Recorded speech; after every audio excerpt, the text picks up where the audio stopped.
Module 4 is the Teen Intervene structure. So now we get to jump into the intervention. The kids had the medical visit, they've gotten the assessment, they've scored between 2, well, higher than 2, and now they're willing to come in and have a conversation. And this is where we do Teen Intervene. So we don't have manuals available for you guys, but it is a manualized intervention. It has step-by-step how to do everything. This is we've made copies, but really it goes through every single step of the intervention, has all the handouts, and it's available through Hazelden. Comes with a CD-ROM with all the handouts on it, ready to go. The one thing about this intervention, it does use a lot of paper. So it's an evidence-based short-term intervention addressed towards teenagers, which they identify as 12 to 19 years old, who are, like we've talked about, mild to moderate substance using. Looks at the stages of change model, so assessing where kids are at on the stage of change, low, moderate, high. You guys know the pre-contemplation, contemplation, active, maintenance, all that. Cognitive behavioral techniques can be used, and also has a foundation of motivational interviewing within it. And again, can be administered by health educators or behavioral health providers. So how are we defining mild to moderate substance use? As you guys, most of you are probably transitioning or transitioning soon into DSM-5. So they're defining mild as 2 to 3 of the listed criteria. There's 11 different criteria. Basically, the gist is if a kid is using and continuing to use even though it's causing some sort of trouble in their life, we're looking at an abuse issue. And in DSM-5, we no longer have dependence, it's use or abuse, and on a spectrum, mild, moderate, or severe. And then moderate would be 4 to 5 of the 11 criteria. The program that we've got kid mild to moderate.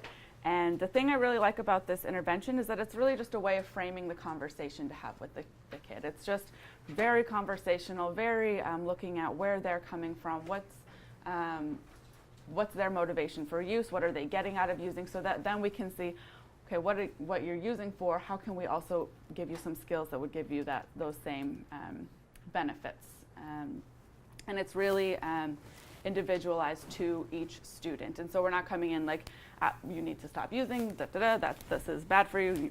No, it's really looking at what is going to be beneficial to the kid, for them themselves. Harm reduction is our goal, not abstinence. Most kids who are using, they are not career users, and so the disease model doesn't necessarily apply to them. I also will talk about how to use the intervention in one-on-one or in a group setting. This is where we start looking at why is the kid using, what's going on for them. This is really foundational. So you start with the pros. What are you getting out of it? What's good? Kids will really go there with you. And then, okay, and so we've got all this. And is there anything that's not working so well with this? Is there any trouble that using marijuana or drinking alcohol is causing in your life? And then you move forward and you establish a goal with them. And so you have a worksheet with them where you create a goal. This is harm reduction, so a goal that's going to be true for them. And then when they come back, you can make another goal the next week, like maybe using 1 less day a week, or not using during school. So really big one I like to also look at. And that's usually really applicable for them, because for a lot of them, they do want to be able to actually pay attention and do well in school. So they come back in the next week and we look at, okay, what was your goal? How did you do? How did you not do? What got in the way? What felt good about whatever you achieved? What are you aware of? And this is, again, it's super individual to each kid. It's going to be completely dependent on what their goal was, what you talked about with them. The parent and guardian session of Teen Intervene comes after you've had the sessions with the teen and they've created their long-term goals.